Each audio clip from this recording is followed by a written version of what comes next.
Misha.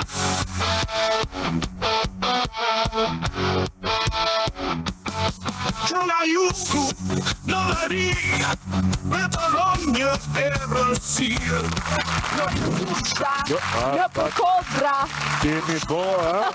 Jeni bo kodra ma shpejku. Jeni bo të mujë letonet. Ose si Inter në dë. Po. Mi mbroma gjithë, mi mbroma të, mi mbroma të. Ardi, lushin komën, radhën e kondaja. Se pari njerë mirë mbroma, mirë se erdhët, shëndoshe mirë si kokra mollës tek piranjat. Mi mbroma gjithë edhe në qofse nuk jeni të shëndosh, edhe në qofse nuk jeni mirë ashtu si shta dojna. Po, unë e kisha më shumë e besin, ë? Se mu? Po.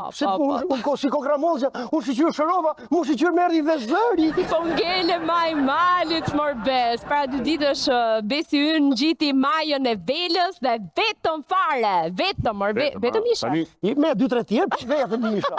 Hajde në televizor, temi vetëm. Tani me që marrove me këtu mrena jashtë, po, vetëm e veresi ka ngele, me sa maj me. Ore, fitoria ime nuk ishin metra. Opa, filloj. Po që ja dola të shkoj para çdo influenceri në majën e velës, se nuk na kanë lënë gjopa morë më vlla. Mos ishin influencerat e huje, as ne nuk do e njihnim Shqipërinë. Kur del ndaj foto, del ndaj video, a ne nga një huj pse në vendin tonë është kjo? Po besa, pse nuk hap një parti ti? Parti, na e kanë marrë. Tani, në fakt me këta influencerat, është bërë, kudo që të shkosh, fjalia parë që të gjorë është, ke qenë këtu ku ka qenë dhe filan? Po, shkove liqen me ola, është la dhe filani, tu se diti? Po, ke i restoranti, ka hongër filani, tu se diti? Parkove makine këtu, e ka parku Fevziu para 3 ditës. Po, bon të Ke patë para Fevziut dhe pas Fevziut. Unë shkova para Fevziut. Ndërkohë që lajmi i vërtet ishte dhe i mirë, ishte kësaj jave që Spaku po vepron. Pavarësisht rezistencës madhe që po bëhet, ka shpresë. Kjo është gjë shumë e mirë. Shiqo. Çuna, mua më duket që kur kjo Shqipëria në BE në 2030-ën, po bëhet si Shqipëria në burg në 2030-ën. Big Brother burgu. Çfarë për aludoni ju zonja Mema? Sa më pëlqen kur flet kështu, po pa? Që qeveria jon do na fusë në BE, pastaj do hy në burg, apo do hy në burg, pastaj do futemi në BE. Se është bërë ku Spaku si puna e bingos. 84, hop, iku 1. 72, hop, iku dhe tjetër. Tani me të drejtën, mua më duket që kur me alfabet po i marrim, se është B-ja, vjen C-ja, vjen D-ja, po është shumë apel.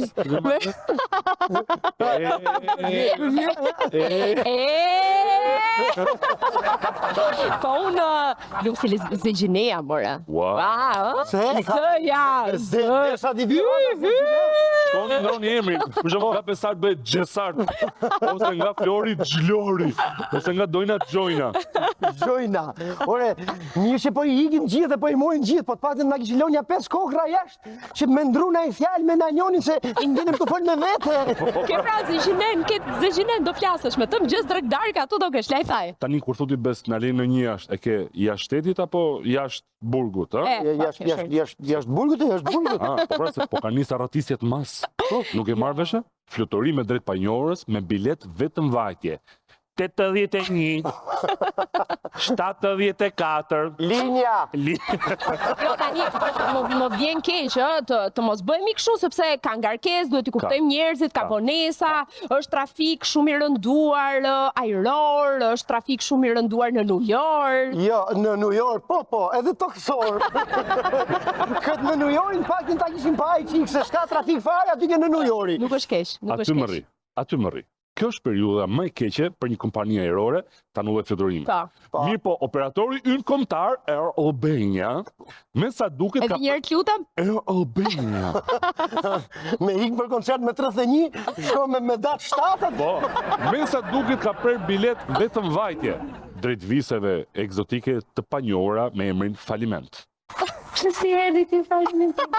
Pra, si erdi, pra, në çfarë kontinenti është ky falimenti? Falimenti është një shtet që ka çdo shtet. Si? Dhe kryegjyshat botërore të saj ka surrelin. Ja, më. Vetëm se ka një problem, çuna, sepse biletat për fluturime drejt Stambollit vazhdojnë të shiten në sajtin e kompanisë, edhe pse avionët nuk ngrihen nga aeroporti. Po është ftohtë më i dojnë. Pastaj Mirë që se si erdhi ky se kuptoj ju i herë. Që njerëzit s'kan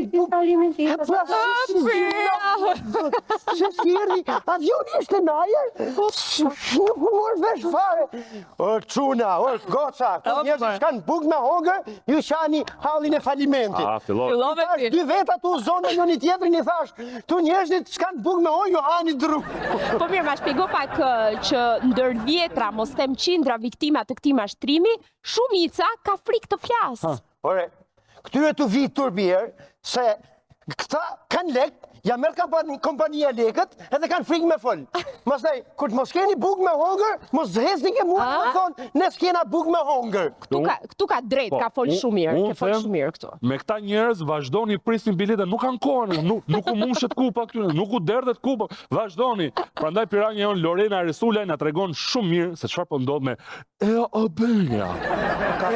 Si erdhi ti Ka daja 3 ditë të priti në aeroport Polonjës. Se si serdhi kjo?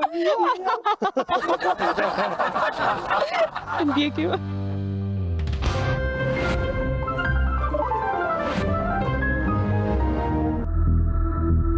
Në mars të këtij viti, dëshmoa me fakte se si kompania ajrore Air Albania, që u shit si krenaria shqiptare e qiejve, po shkonte drejt dështimit total. Një pjesë të saj po ju rikthejmë në kujtes. Nuk është as pak sekret që Air Albania që nga momenti i themelimit e deri më sot ka kaluar në një situatë të vështirë financiare. Vetë kompania nuk ka bërë publike në asnjë moment bilancet ekonomike. Madje këtë gjë e ka vënë në dukje edhe Qendra Kombëtare e Biznesit, ku shkruhet se subjekti nuk ka depozituar pasqyrat financiare vjetore raportuese. Por askush nuk është aq naiv sa të besoj se Air Albania i ka kryer këtë shkelje e vetme. Alp Control zotëron 10% të kapitalit në Air Albania, por nuk ka të regjistruar asnjë të dhënësi pale lidhur me të. Po aq të paqarta janë edhe pasqyrat financiare të ortakut tjetër shqiptar, MDN Investiment, që regjistron çdo vit vetëm humbje, por nuk ka asnjë llogaritje se sa nga kjo humbje ka ardhur nga Air Albania. Turkish Airlines ka qenë vetmja që e ka bërë punën siç duhet dhe ka depozituar pasqyrat financiare, duke llogaritur humbjet nga Air Albania. Sipas bilanceve nga viti 2019 deri në 2024, humbjet për kompaninë turke si aksioner e shoqërisë Air Albania janë $26 milion, duke marrë parasysh që kompania turke zotëron vetëm gjysmën e aksioneve, kësaj shumë i shtohet edhe gjysma e palës shqiptare, duke bërë që humbjet për shoqërinë Air Albania të jenë plot $52 milion. Air Albania ka edhe $53 milion të tjera detyrime ndaj kompanisë turke për shkak të shërbimeve për fluturime që janë marrë ndaj Turkish Airlines, por nuk janë paguar ndër vite, me një grup financiare për $105 milion, me humbje që janë shumë herë më të larta se kapitali, do të thotë se Air Albania është në faliment. Kjo rrjedhimisht mund të sjellë edhe pasiguri te klientët e kompanisë së fluturimit, të cilët mund të mbeten ndonjë ditë në mes të rrugës. Dhe fatkeqësisht, ky parashikim rezultoi sakt. Me qindra pasagjerë që kanë prerë biletat me këtë kompani, janë përballur me një situatë kaotike dhe pa asnjë zgjidhje. 2 orë para më dërgoi një email që fluturimi juaj është anulluar. Kur ja prëm në aeroporti, lexova mesazhin, fluturimi juaj është anulluar. Në email ishte vetëm bileta juaj është anulluar, as i lloj shpjegimi fare. Fitimi ishte datë 21. Me datë 21 më çoni email që është fshirë rrëfimi. Këto janë vetëm një pjesë shumë e vogël nga rrëfimet e klientëve të Air Albanias që janë gjendur në situatë të vështirë për shkak të problemeve të kësaj kompanie, e cila me sa duket është në prag të falimentit. Por çfarë po ndodh aktualisht me udhëtarët që zgjedhin këtë linjë? Kam prerë një bilet për prindrit nga Tirana drejt Malpensis për në datën 30 nëntor. Në datën 30 nëntor më dërgoi një email që fluturimi ishte anulluar, më japi një mundësi për një bilet të dytë në datën 3 dhjetor. Në datën 3 dhjetor nisën prindrit drejt Tiranës, 2 orë para më dërgoi një email që fluturimi juaj është anulluar. Pastaj u detyruam të priste një bilet tjetër në një kompani tjetër. Unë kisha bler këtë bilet në vajtje ardhje në nëntor për datën 11 dhjetor ishte vajtja për në Stamboll, edhe datë 13 dhjetor ishte kthimi për në Shqipëri. Edhe thjesht më ka ardhur një email, domethënë 2 ditë para fluturimit, që u anullua pas një arsye të fluturimit, dytë pasaj që ishte i kthimi, u anullua dhe ai fiks 2 ditë para fluturimit. Mami im edhe tezja ime kanë pas fluturimin nga New Yorku për Shqipëri me Turkish Airlines. Kthimin e kanë pas me 7 dhjetor, e kanë pas me Air Albania, ku kanë shkuar në Rinas. Ju kanë thënë s'ka një javë që kompania është ka falimentuar dhe gjithë biletat janë në shirë. Nëse doni, mund prisni bilet me një linjë tjetër Zvicrën, kuptohet me kostot tuaja. S'kan bajt asnjë përgjegjësi. Kthimin e kishim me datë 6 dhjetor për në Shqipëri, në orën 11 të darkës, dhe kthimi nuk u bë një ditë përpara, më merr agjencia që prera biletën, edhe më thotë që nuk keni as kompensim as gjë, me që edhe me fëmijë të vogël, edhe u ndiem të detyruar që t'ju lajmojnë, që mos shkonin kot në aeroport sepse nuk ka fluturim, është anulluar. Preva pasaj me Pegasusin, që e preva 3 fish biletën, shkoj gati 700 euro bilet. Duhet të sqarojmë diçka. Këta persona që po flasin janë një pjesë fare e vogël e atyre që na kanë kontaktuar këto ditë e që kanë pasur të njëjtën eksperiencë të hidhur me këtë kompani. Preva një bilet në Turkish Airlines nga Tirana në Sarajevo me tranzit në Stamboll dhe mu anullua fluturimin nga Air Albania. Segmenti nga Shqipëria në Stamboll e bën nëpërmjet Air Albanians. Maili i kancelimit, i anullimit të udhëtimit erdhi nga Air Albania. Merdi në ditën që kishte udhëtimin, merdi pa arsye specifike. Në Stamboll kanë pritur mbi 12 dhjetor. Air Albania na braktisi, nuk na ofroi as hotel, as akomodim, as ushqim, siç është ligji, por na braktisi na la në terr. Kur shkuam tek tavolina e Turkish Airlines, supervizori na tha që Air Albania i ka kanceluar të gjitha udhëtimet për muajin dhjetor, nuk ka udhëtime. Duhet istin me ata, nuk është përgjegjësia jonë. Kthimi ishte me Air Albania. Me datë 21 më çoni email që është fshirë udhëtimi. I marrën telefonat nga Italia, më thonë që nuk kemi çfarë bëjmë, o bëj biletën vetë dhe ndoshta ta rimbursoj, ose t'japim një mundësi që të kthehesh të martën. Të hënën darkë na lajmërojnë prapë që u fshilla i udhëtim. Edhe detyrova të bëja një biletë tjetër pastaj. E bileta më e lirë për të dy shkonte 500 euro. Me 3 fëmijë edhe me bashkëshortin, pata pre 5 bileta. Erdhi lajmërimi javës që kaloi që janë anulluar, tash më tash kanë ple bileta të tjera se do vija patjetër. Air Albania e pata bër para një muaji ishin diku ke 850 euro. Për të pestë. Ka paguar 1400 euro. Kam nejt pa gjumë, pa ngrën vetëm nga dizaxhësit, nga problemi që të bën. Bër një dëm mbi 2500 euro. Ka biletën para 2 javësh, bërëm që t'jeren gjitha, u anullua fluturimi, edhe na thaj që do prisni bilet tjetër. Një ditë përpara merri pastaj mail që është anulluar fluturimi. Por nëse mendoni se kjo situatë ka nisur së fundmi, dëgjoni pak histori që do ju tregojmë në vijim, të cilat japin një panoramë të qartë e asaj që po kalojnë çdo ditë pasagerët që i kanë besuar kësaj kompanie me 10% aksione shtetërore. Ne kishim të kujtimore të familje dhe vendosëm që ta prisim biletën nga të 5 muaj përpara. Prem biletën familjarisht, krejt pa prit, gjendemi Malpensa, pas një informacion, një komunikim që s'është fluturimi ose është anulluar për këtë motiv ose diçka tjetër, zero. Do me thënë nuk ishte asnjë njoftim për prap që është anulluar. Absolutisht asnjë lloj informacioni. Gota kishte fluturimin me Air Albania në datën 26 gusht nga Tirana për në Milano Malpensa. Kishte kërkuar asistencë speciale sepse kishte thyer këmbën, ishte me paterica. Edhe kisha gjithë javën që i merja në telefon edhe u thosha që shikoj, keni të konfirmuar fluturimin për datën 26? Edhe më konfirmonin që po, jo, pa merak.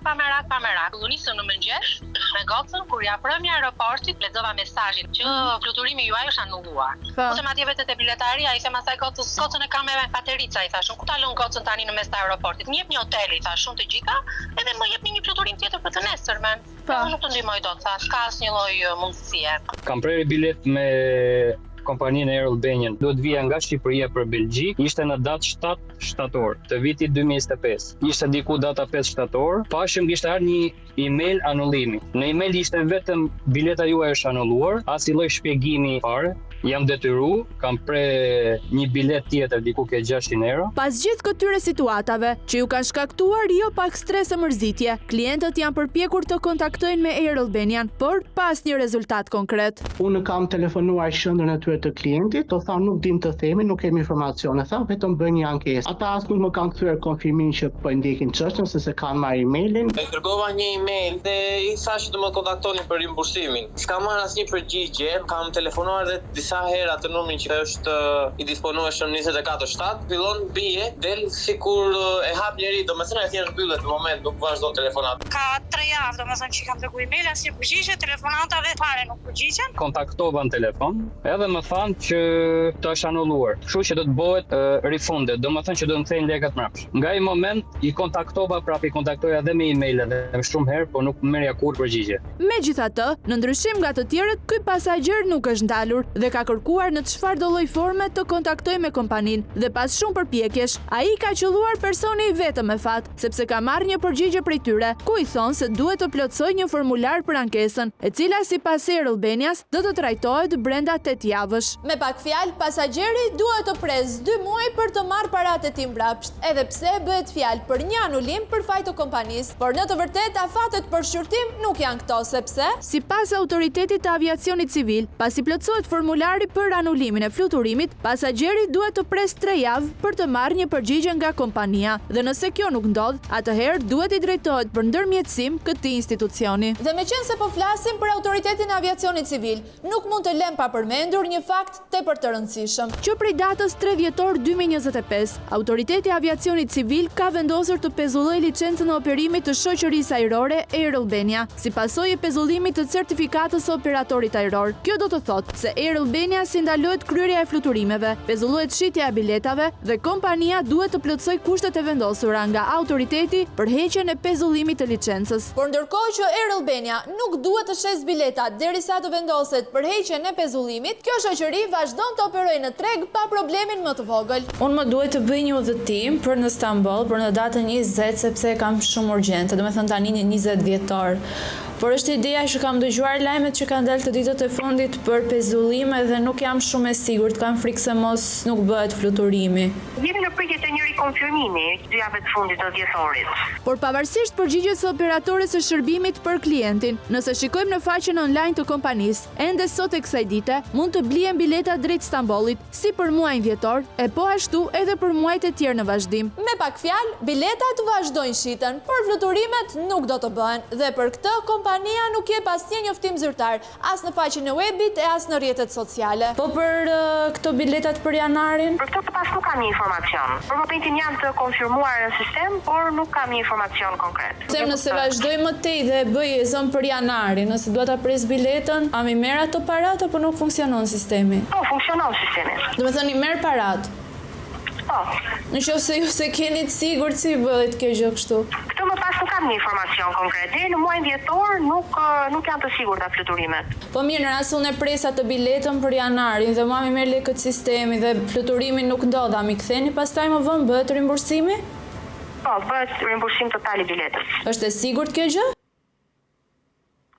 Po, është sigurt. Në fakt, ky hezitim nga ana operatores për të përgjigjur vjen nga halli, sepse e vërteta është krejt ndryshe. Kam gjitha dokumentat këtu për rimbursim, po deri më sot nuk ka ardhur asnjë lloj rimbursimi. Duhet të kisha se s'bën Turqi, se edhe i thash që mbi çfarë do bëhet tani, duhet të ndrojmë datën prapë apo çfarë?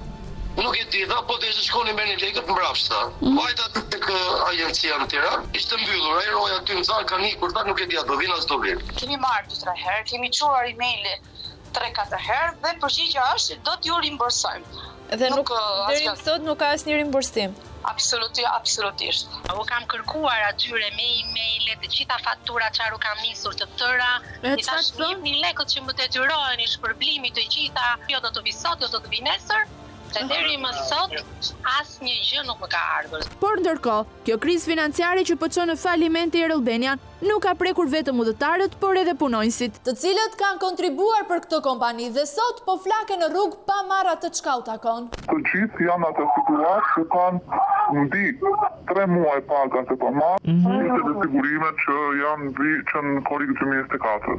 Mbi do thoje 100 e kusur overtime që nuk llogaritën askund, pavarësisht se janë me firmën e shefave caktuar departamenteve, është gjithë çështja e menaxhimit, normalisht edhe çështja aty që është dësuar e kompani, pra shkosta nuk kanë pas në fokus qartë, pra shkosta ati merr përsipër të bësh udhëtim me pa pasur një analizë të saktë të kosteve të kushtimeve, që më thonë që është gjë minimaliste.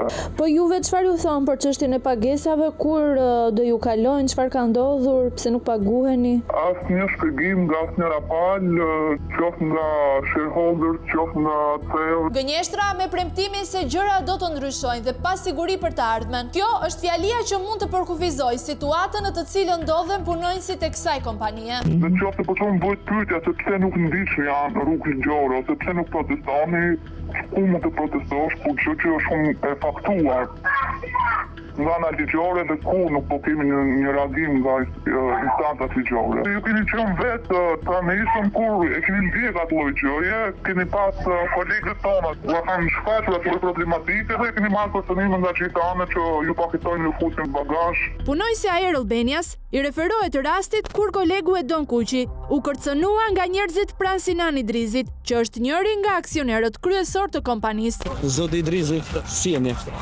Don Kuqi nga Pirani. Bëhet fjalë për kompaninë Air Albania. Po marrë ndeshje. Unë jam duke ndjekur flamurtarin. Ti vjen më pyet tash, vjen më pyet tani për.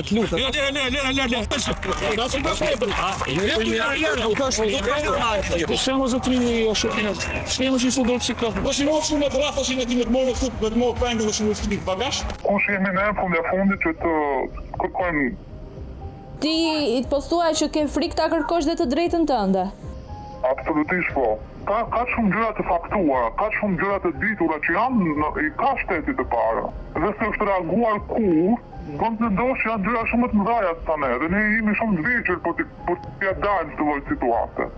Ndryshoj menaxhimi, shumë po të drejtuesit të zam ndërheqjen, po që jam e sigurt që ka qenë ndërheqje në presion. Bëhet fjalë për ndryshimet që ka ndodhur më 3 tetor 2024, kohë kur vendin e administratorit e ka zënë Sinan Isik, i cili më parë ka qenë në gjyq me kompaninë Air Albania për mos përmbushjen e detyrimeve financiare, por me sa duket, pas zgjidhjes së situatës së tij, zoti Isik është rikthyer sërish në detyrë si administrator dhe ka nisur të ushtrojë presion ndaj vartësve të tij, duke shkuar deri në pushime të padrejta nga puna. I tillë është edhe rasti i zot i cili ka pasur rolin e drejtë dhe ka hedhur në gjyq kompaninë ajrore për zgjidhjen e kontratës së punës në mënyrë të menjëhershme pa shkaqe të justifikuara, kërkuar dëmshpërblim për të gjitha veprimet e ndërmarra kundër tij. Dhe në padinë ngritur ndaj Air Albanias, ish punonjësi ka folur hapur edhe për situatën aktuale të kompanisë. Përveç dëmshpërblimit, Ishdike ka kërkuar dhënien e vendimit në ekzekutim të përkohshëm, pasi sipas tij, ekzekutimi i vendimit mund të bëhet i vështirë me kalimin e kohës, lidhur me gjendjen financiare të shoqërisë Air Albania. Dhe në fund, gjykata shkallës së parë Tiranë i ka dhënë të drejtë këtij vendimi. Air Albania ka marrë njoftimin e lajmërimit për ekzekutimin vullnetar të detyrimit, por nuk është përgjigjur respektimit të afatit dhe kërkesave për të shlyer tërësisht detyrimin. Kësaj, përmbaruesi gjyqësor privat Dionis Mekshaj ka vendosur më 9 dhjetor sekuestrimin e aktiveve të shoqërisë Air Albania deri në një urdhër të dytë. Çka do të thotë se të gjitha pasuritë dhe mjetet ekonomike të Air Albanias janë të bllokuara.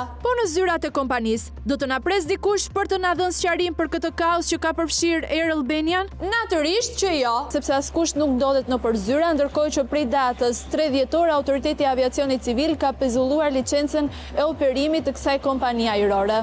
Unë jam Lorena, gazetare nga emisioni Pirania, dhe të bëja një pyetje në lidhje me kompaninë Air Albania. Duke qenë se kjo kompani është aktualisht e pezulluar nga Autoriteti i Aviacionit Civil dhe vazhdojnë të shiten biletat si për muajin dhjetor edhe për muajt në vazhdim. A nuk mendoni se jeni në shkelje? Më tregoj një rast se shihet biletat. Lutem manis pak. Kam hyrë vetë në faqen. Manis pa fotokopia dhe manis. Duar nis të gjitha. Manis. Zoti Idrizi. Mbarot të parën për sa i fillon të gjithë. A mi merr ato parat apo nuk funksionon sistemi? Po, funksionon sistemi. Do të thoni merr parat. Po për rimbursimet e biletave, çfarë do të bëhet sepse udhëtarët Zoti Idrizi, të lutem, për rimbursimet e biletave, çfarë do të bëhet sepse udhëtarët kanë që prej muaj që presin të bëhen rimbursime dhe nuk janë bërë ende. Çfarë do ndodhë duke qenë se kompania tashmë është e falimentuar dhe pezulluar nga Autoriteti i Aviacionit Civil, si do i marrin paratë mbrapsht udhëtarët? Vërteton të parën që ka prerë bilet gjatë kësaj kohe dhe vazhdon në të dytën. Nëse nuk vërteton të parën, nuk fleton. Atëherë, zoti Idrizi, po, do më dëgjoni? Hajde zemra.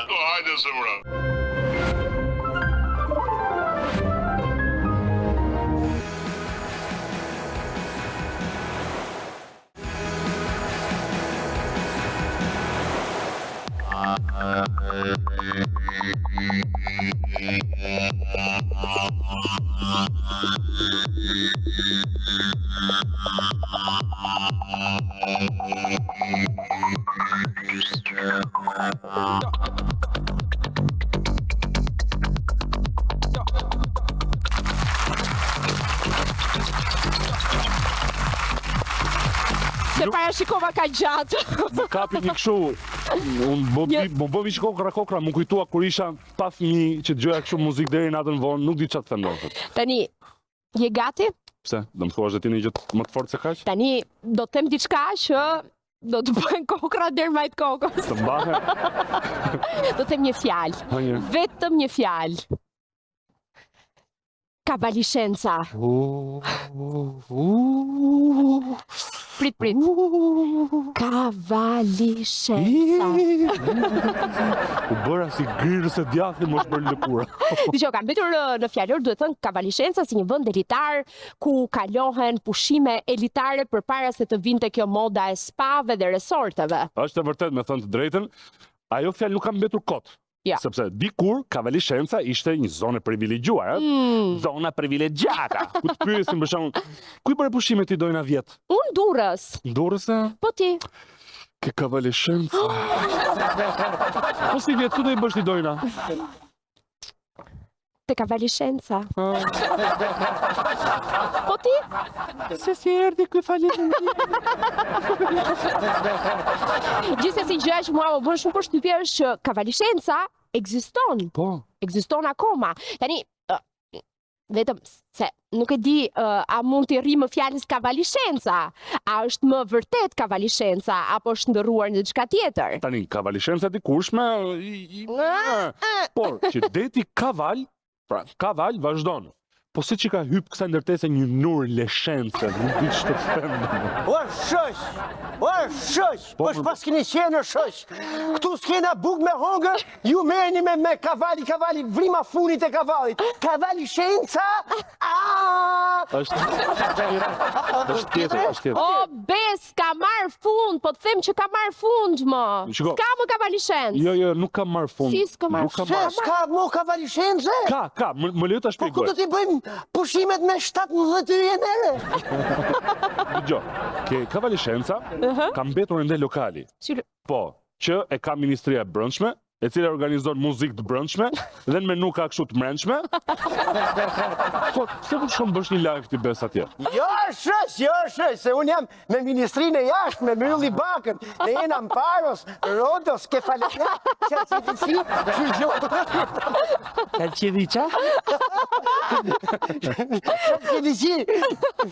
Por, të kasë më për qëra serioze, se më duket sikur Ministria e Brendshme po hyn fuqishëm tregun muzikor, ë? Dojna, po fillojnë promovimet, stampimet, organizimet, festival, madje do bëjnë edhe disje platinumi në plazhin e Durrësit. Po si bëjnë festival në RTS ke Kavalishenca?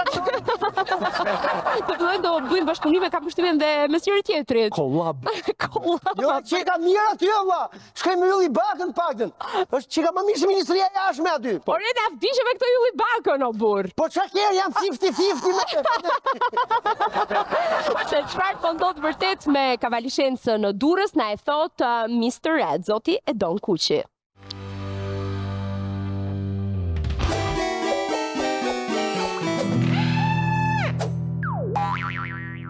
Dekada më parë, shtëpia e pushimit në Durrës, ose siç njihet ndryshe Konvaleshenca, ka qenë një rezidencë elitare që ofronte akomodim për forcat e policisë së shtetit.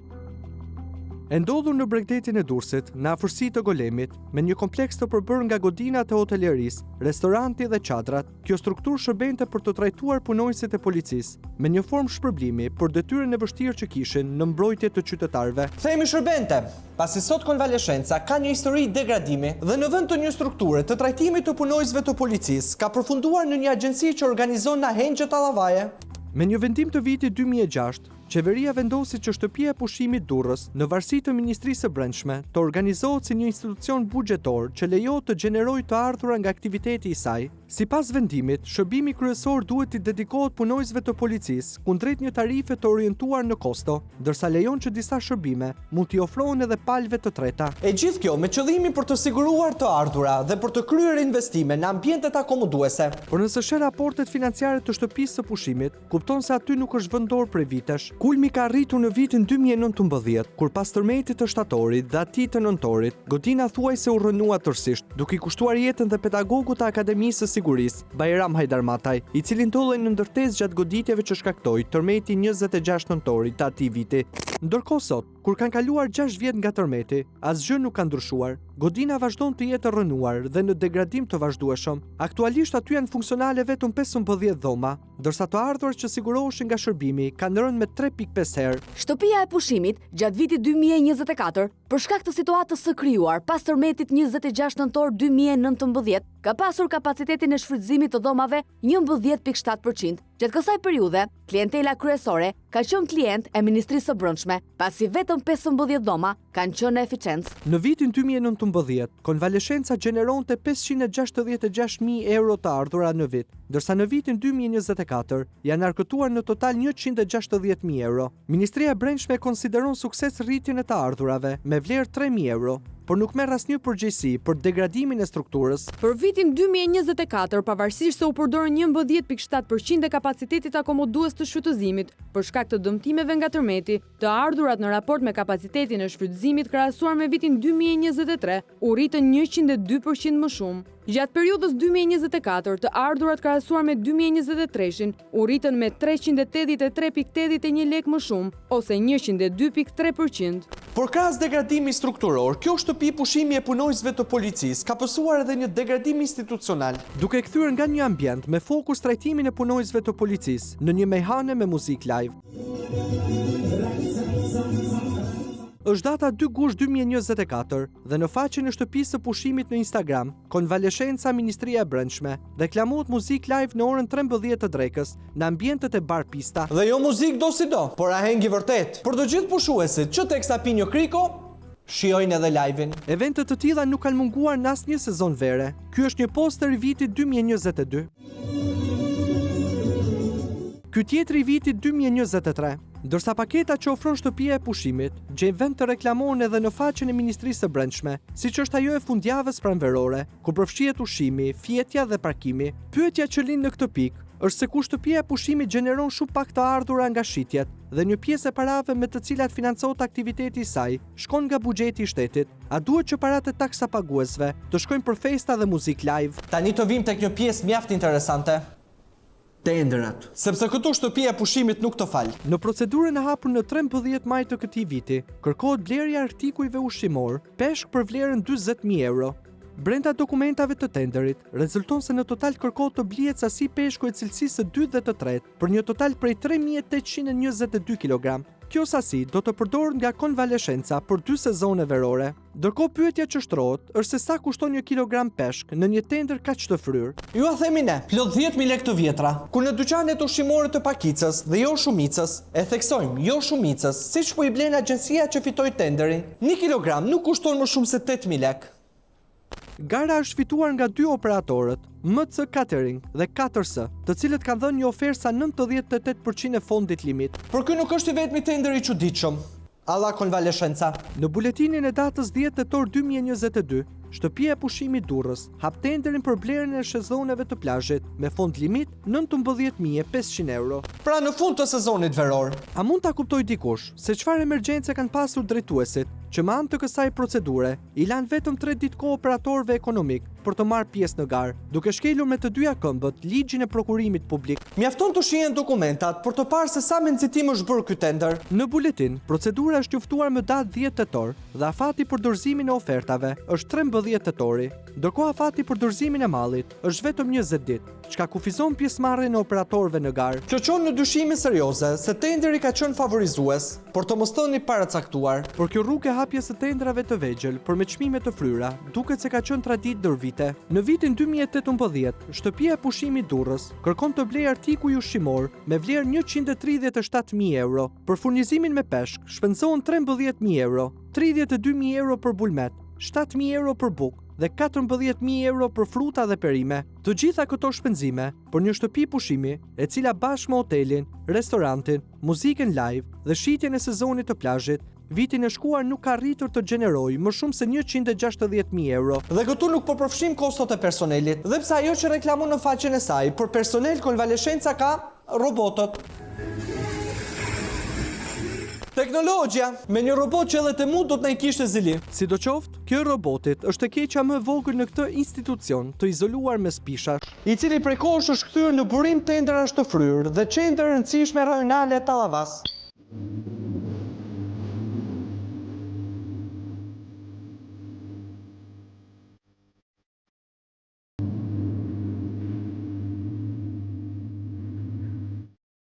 Në qoftë se ti ndjek dojnë në këto emisionet politike, këta analistët kanë filluar të thonë shumë shpesh që por jetojmë në një republik prokuror. Por, po të shohësh emisionin ton, dhe kuptosh që jemi duke jetuar në një republik dentistash. Jo, pseudo dentistash për qenë sakt, sepse kemi gjithë vjetorin që merremi me dhëmbët, dhe s'ka si tjetë ndryshëm, në fakt se për gjallësa si puna jonë kafshimi është esencial, është arma kryesore. Po, sot jemi në seancën e tretë për zanën e dhëmbëve. Po të leke për ta merr dhëmbët? Jo, kjo ta merr, ta mbjell dhe bëhet lule dhëmbi dhe ti e merr e cila ka shkuar kjo zana lagje më lagje, qytet më qytet dhe ças ka bër atje ku ka shkelur. Prap me këtë gjenta jure! Prap me këtë vla! Tu një të shka tu me hundur! Ju me një prap me dentistën! Keni 2 muaj rresh me këtë dentistën! Le vla tjetër në qep vet! Ore, kanë buk me hangër, po s'kan dhëmb! I lë pa dhëmb kjo! Po pra! E le pa buk i le pa dhëmb? Po pra! Qa bot shumë këtë vend me vla? Po qa bot për së tani na bërë edhe për orë të Luela Gaxhaj vazhdon investigimin mbi zanën ton dentiste, jo dentiste. Kur bërtasësh më thuj të bëjmë gati. A si u qik 7 muaj të ne? 17. Se ke fare. Kara!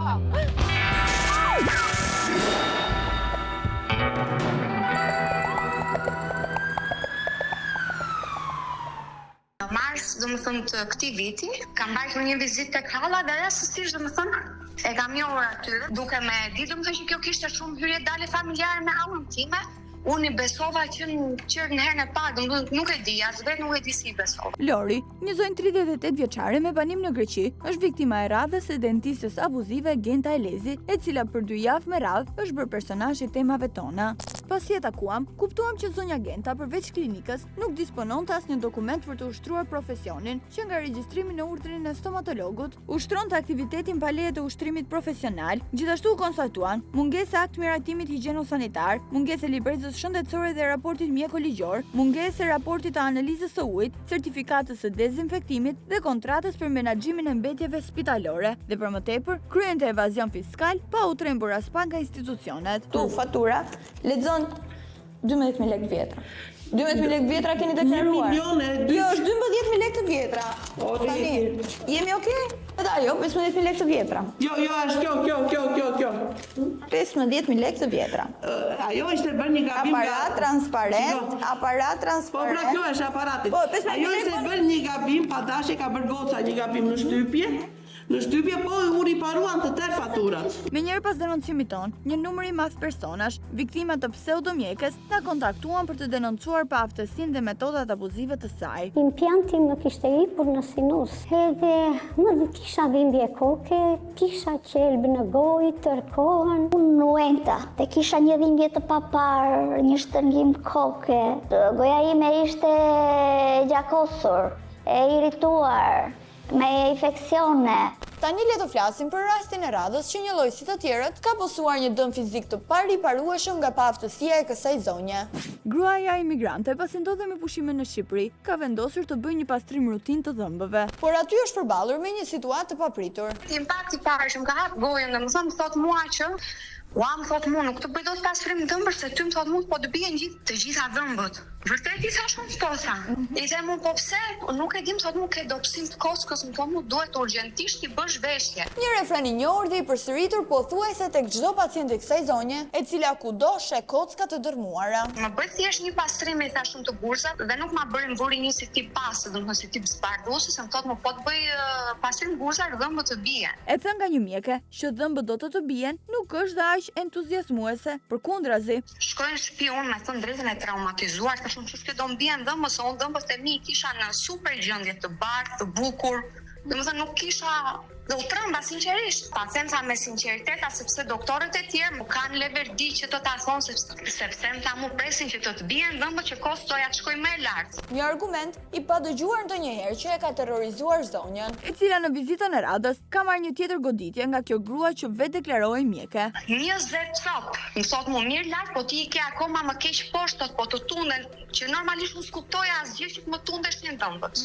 Tek Lori nuk ishte shfaqur asnjë shenjë që ta bënte të dyshonte për një anomali të dhëmbëve, por pseudomjekja ishte tërësisht e bindur në teorinë e saj, prandaj kom kul për ta bindur pacienten se duhet të nxitonte. Më shkruan në Instagram, thot mu depo e dhëmbit ka një ofertë, ma prishi mendjen me mesazhe, jo hajde, jo po ashtu lër ka parë te laboratori dhe kur të vish, kudo që të vish bën materialin me oferte.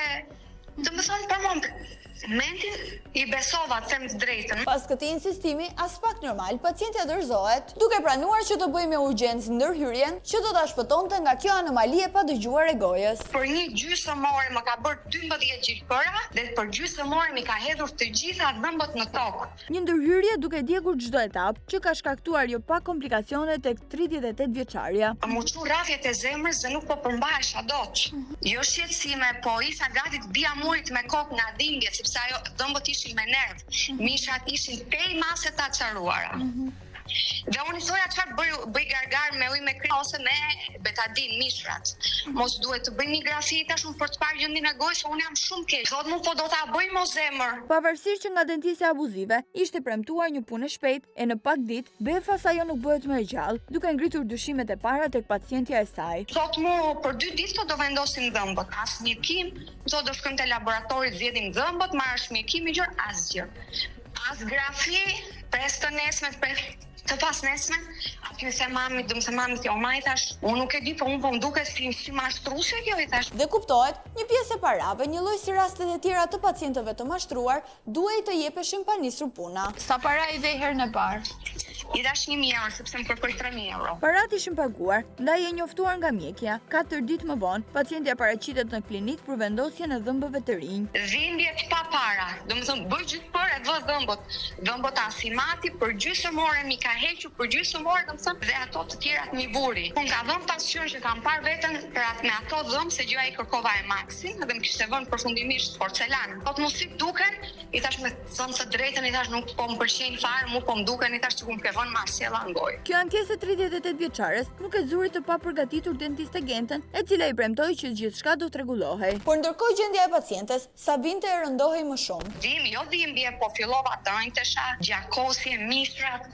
Një qatë të temu ty që ato dhëmbët që jam kishte vënë ishin mbushur me gjak brenda dhe vinte një herë goja që unë nuk di çfarë të them, që më vinte turp t'i afrohesha njerëzve afër. Dhe përgjigjja e mjekës për këtë situatë ishte vërtet revoltuese. Ka problem zemra ime, deri në 3 muaj është ti do qetësohesh. Por kjo nuk ishte as pak e vërtet, sepse gruaja e re nuk po shihte asnjë përmirësim, dhimbjet ishin konstante edhe pse ditët kalonin. Por ky me sa duket ishte problemi më I vogël. Ishin shkatruar të gjithë nervat e dhëmbëve vetmit parat. 2-3 dhëmbë të tjerë, domethënë i kishte ngordhur nervi gjatë punimit që ajo ka bërë, kishin filluar dhe ato domethënë të infektoheshin. Ka marrë antibiotik vetë pastaj me një farmaciste që njoh këtu, sepse fillova të bëhesha shumë keq, thesha. Kam një shoqen time stomatologe në Gjermani. Dhe i them kështu i them unë për rastin, thotë mos i ka funksionuar, mojt ka bërë grafim, thotë më para se të nisë procedurën, jo i tash. Po si jo, më tha mu pa gjëllin e gojës, ta se mund të kesh në një infekcion në gjësit e ka bërë. Jo i tash nuk ka bërë asgjë për gjysmë ore, më tha mu 20 dhëmë. Po jenë mirë, më tha mu, ku ke vajtë, më thotë mu. Tashmë besimi ishte humbur, asnjë dentist, sado i paaftë ishte, nuk do të kishte vepruar në atë mënyrë. Prandaj, në kushtet kur dhëmbët i ishin shkatruar tërësisht, pacientja me të drejtë kërkon t'i kthehet pas shuma totale prej 3.000 euro që kishte dhënë, plus pagesën për riparimin e dëmit që vajza do të bënte në një tjetër klinik. Më thoshte mua po. Në fillim insistonte dhe më thënë që unë të kthehesha dhe t'i bëja praktika, jo t'i përsëriste. Po mirë më thoshte mua, ti këtë punën e dentistit e ke të bërë. Hajde, kur do të vish ngë një bilet, dhe është puna ime si do t'i paguaj, ti dhëmbët i ke të bëra. E gjitha kjo për të fituar kohë, me qëllimin për të mos kthyer asnjë lek mbrapsht, prandaj në këtë kushte, pacientja në pamundësi për të ardhur në Shqipëri përfshin vëllain e saj. Ti tha vllai të shkojmë tek noteri, të bëjmë një akt notarial, që ti kësaj zoni do t'i paguash të gjitha detyrimet dentare. Po. Nuk pranonte, i shkruajti dentisti, thot, të lutem zonjë, hajde dhe të flasim si 2 kolegë në afër si do ta zgjidh çështjen e pacientes. Nuk pranonte. Ty pastaj jam drejtuar direkt bëri letrat vllajin prokurorit. Atje ku kanë shkuar tashmë, një numër i madh i viktimave të doktoresh Gentës, e cila pavarësisht masave administrative, vazhdon e qet punën në klinikën e saj në Shijak. Bëja një kështu vizit për të mballa. Ka vepur? Jo, e fundit tu më është fyrë pak kjo e syrit. Ne do të nga urgjenti fiziologjike atë. Më dhem komplet, po më dhejmë edhe këtë tjerë. Ja tash vetë nga gjenta për fiziologjike, ashtu na ka. Alena jarra. Po tash shikojmë çik. Hajde lu tash shikojmë një atë.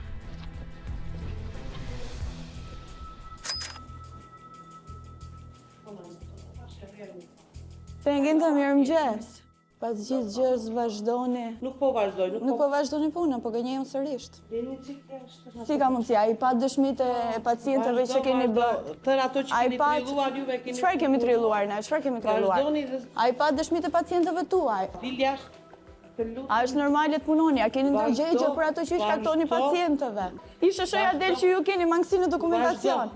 Ishte shoja del që ju keni dokumentacion të mangët. Ato gradualisht po sistemuar. Do me tregosh pak pra me që ke sistemuar? Në fillim pseudodentistja mohoi që vazhdon punën dhe më pas u hëdh në sulm duke u kthyer nga e akuzuar në akuzuese. Unë po bëj dokumentacionin gati, vazhdo. Po pra, dëshmitë e pacientëve i keni parë, dëmet që i keni shkaktuar. Nuk i kam shkaktuar asnjë pacient të ato trillime që keni bërë. Kemi bërë ne trillime? Pse s'na hidhni në gjyq pra me që kemi bërë trillime?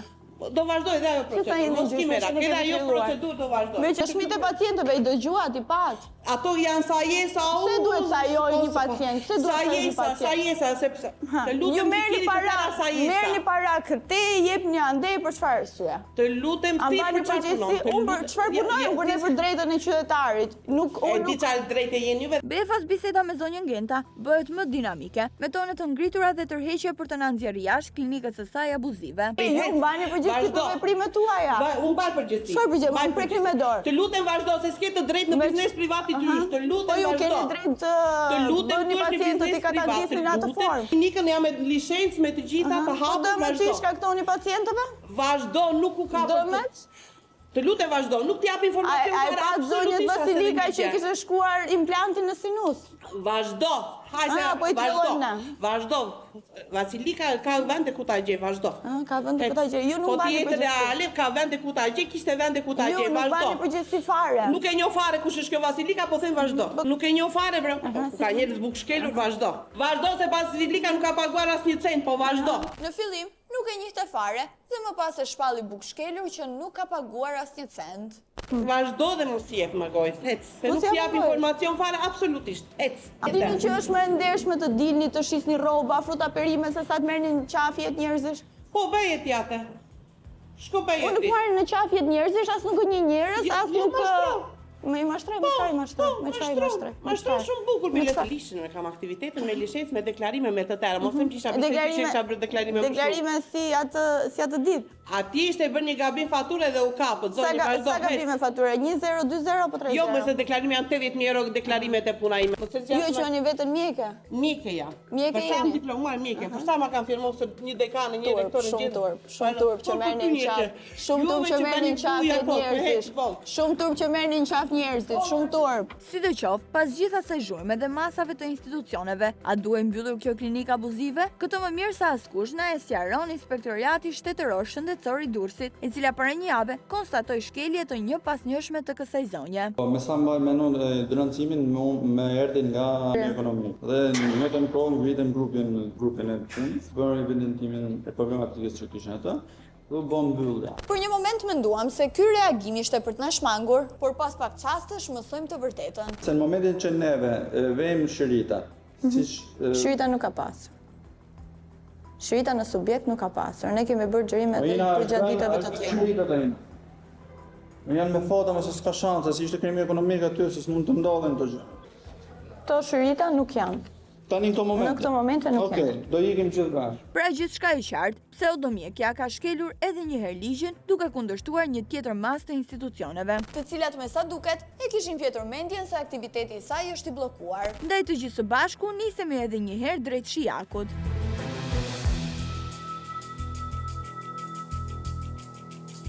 Me të grave që përsojë ne? Po, ka marrë letin tuaj.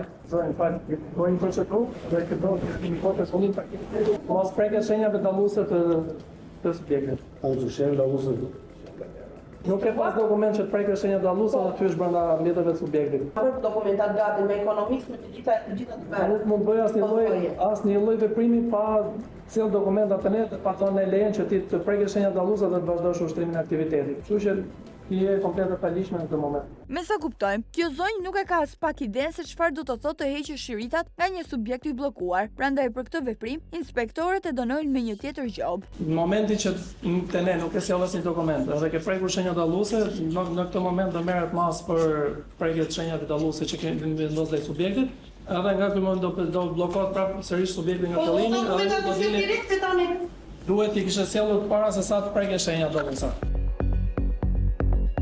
Se mos keni harruar ndonjë dokument brenda, mos ju duhet për t'i dorëzuar në inspektoriat. Jo, dokumentat edhe sikur tu janë. Po se hapni më pra këta, deri kur dorëzoni dokumentacionin. Qofse i ke këtu, merri se nuk do hapësh dot më. Shpresojmë që kësaj rade, pseudodentistja të bëjë të gjithë hapat e nevojshëm konform ligjit për të pajisur me licencë dhe për të regjistruar në urdhrin e stomatologut, ndërkohë që rikthimi i saj në punë me këto kushte mund të shkaktojë të tjera viktima, pasojë e papërgjegjshmërisë dhe paaftësisë së saj. Keni asnjë dokumentacion, licencë në urdhër pse s'jeni regjistruar? S'mu do qefi.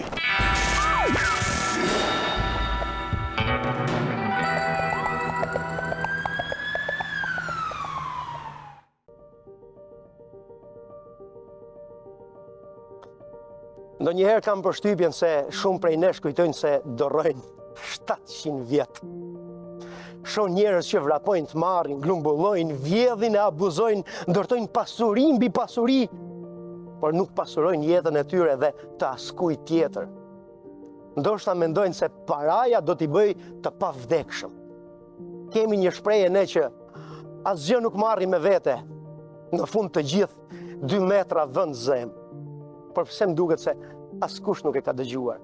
A ju do thoni që kanë njerëz që kanë piramida, apo mauzoleume, apo varre me kupola, me statuja. Por ato janë për të gënjur të gjallët, sepse ai poshtë vetëm 2 metra tokë ka. Edhe nëse e vesh varrin me ar, ti poshtë je njësoj si të gjithë. Sa njerëz ka të kapur pas pengjeve të së djeshmes, se mbushin shpirtin me mërzije, me maraz, se ky, se ajo, si e bërë atë gabim, jetojnë vetëm në të djeshmen, e një pjesë tjetër jeton vetëm duke bërë plane për nesër, për pas një muaj, për pas 10 vjetësh, se kur të vinë vera, se kur të martohet djali, se kur të ndedh lekët, jetojnë në të ardhmen. E të gjithë këta humbin momentin më të rëndësishëm, atë që ndodh sot, këtu, tani, e vetë mja kohë që ka rëndësi. Pastaj, Shoh njerëz që u duket vetja shumë të rëndësishëm se kanë në dorë jetën e dikujt, rrogën e dikujt, dhe kjo i bën të ndihen të gjithë pushtetshëm, se u duket se ata janë në maj, e tjerët janë poshtë. Edhe mendojnë se bota rrotullohet rreth tyre. Se ne ankohemi kaq shumë, dakord, shpesh herë edhe me drejt, por harrojmë falenderojmë për gjërat e thjeshta. A nuk mjafton kaq për të qenë falënderues që në mëngjes kur hap syt, nuk je as brenda një qelie burgu, as brenda një dhomë spitali.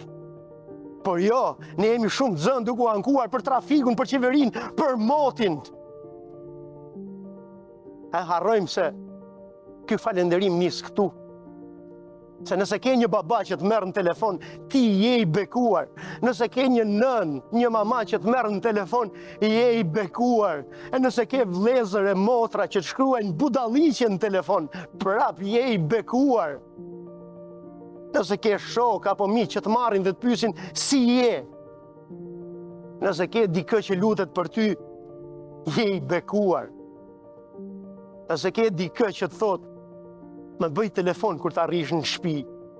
Je i bekuar, je shumë i bekuar, sepse një ditë secili prej tyre s'do jetë më aty. A e harrojmë se dikë që mund të takojmë sot, mund të jetë hera e fundit që e shohim, ose me dikë që telefonohemi sot, mund të jetë hera e fundit që i dëgjojmë zërin. Jeta është e padrejtë, por ne harrojmë. Harrojmë se sa të përkohshëm jemi. Dhe harrojmë sa falenderues duhet jemi për të sotmen, sepse çdo ditë e re është një bekim. Ndaj niseni ditën me një falenderim dhe mbylleni me një lutje.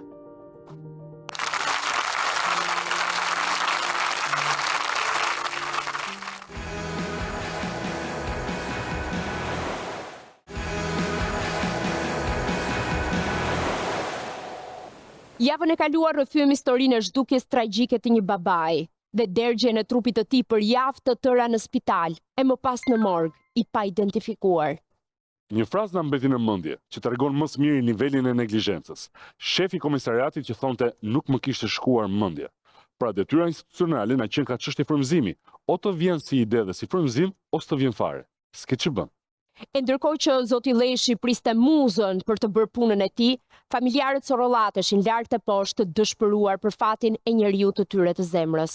Në këtë pjesë të dytë Matilda Prendi zhvendos vëmendjen tek rrethanat e aksidentit, duke treguar se si autoritetet u përpoqën të tjetërsonin ato.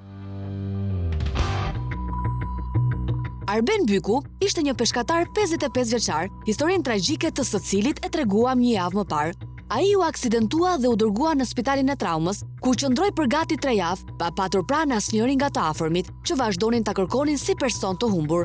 Por tragjedia nuk do të mbyllej këtu, sepse pas vdekjes, trupi i tij u dërgua në morgun e Tiranës si një person i humbur, identitetin e të cilit nuk e dinte askush. Deri kur ishin vetë familjarët, që e gjetën fiks një muaj pasi ishte deklaruar i humbur. Pasi hyra tek dhoma ku mbaheshin trupat e pajet, njëri nga ato trupa ishte babai im i ndjer, i cili ndodhej aty prej javësh.